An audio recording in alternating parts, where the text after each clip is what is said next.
Assalamualaikum, halo anak-anak. Selanjutnya kita ke nomor 11. Soalnya adalah X pangkat 2 kurang 10X tambah 25. Oke.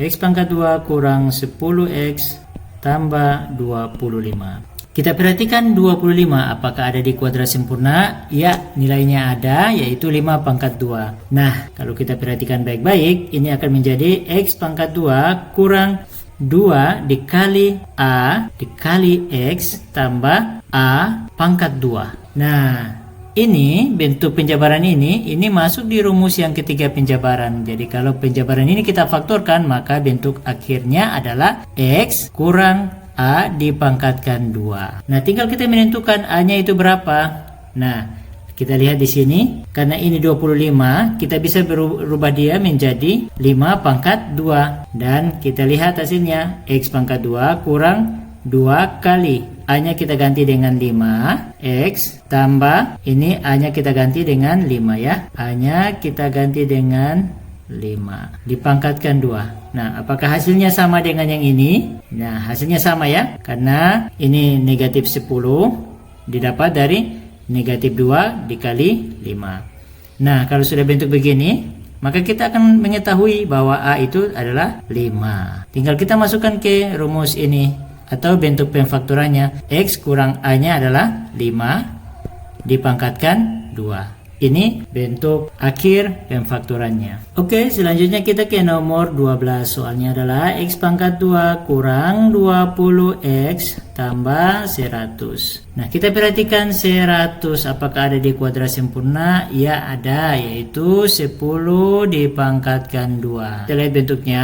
Ini X pangkat 2 kurang 2 dikali 10 tambah, nah 100 tadi kita ganti dengan 10 dipangkatkan 2. Nah, ini bentuk dari penjabarannya. Nah, dari bentuk ini maka kita akan mengetahui dengan jelas bahwa A itu adalah sama dengan 10. Sehingga bentuk ini kalau kita faktorkan dia masuk ke rumus penjabaran yang ketiga, bentuk akhirnya akan menjadi X kurang A dipangkatkan 2 sama dengan X kurang A-nya adalah 10 dipangkatkan 2. Ini bentuk hasil akhir pemfaktorannya. Selanjutnya kita ke nomor 13. Nah, anak-anak, untuk nomor 13 hati-hati ya. Kenapa hati-hati? Kita lihat dulu soalnya. Nomor 13 ini kalau kalian tidak perhatikan dengan baik-baik, maka kalian pasti akan mengatakan ini termasuk rumus penjabaran yang ketiga. Tapi ternyata ini rumus penjabaran yang keempat. Nah, lihat sini. X pangkat 2 kurang 1.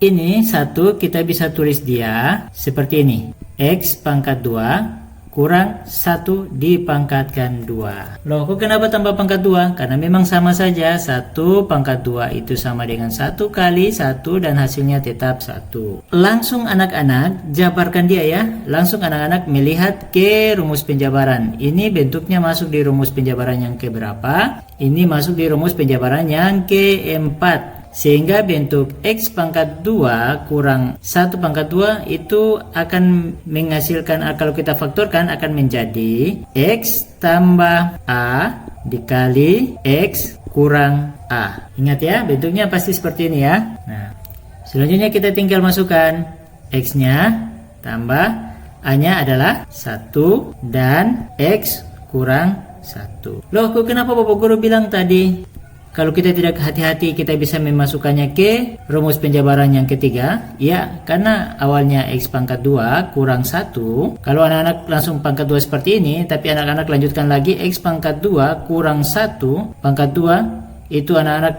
keluarkan dia, X-nya kurang 1 baru dipangkatkan 2. Ini salah ya. Nah, kalau proses seperti ini berarti ini kan masuk di rumus penjabaran yang ketiga. Dan ini adalah salah ya. Oke, jadi yang benar seperti ini. Selanjutnya nomor yang terakhir 14. Kita lihat soalnya X pangkat 2 kurang 64. Apakah 64 ada di kuadrat sempurna? Ada, dan 64 adalah hasil dari 8 dipangkatkan 2. Sehingga rumus ini kita bisa tulis dia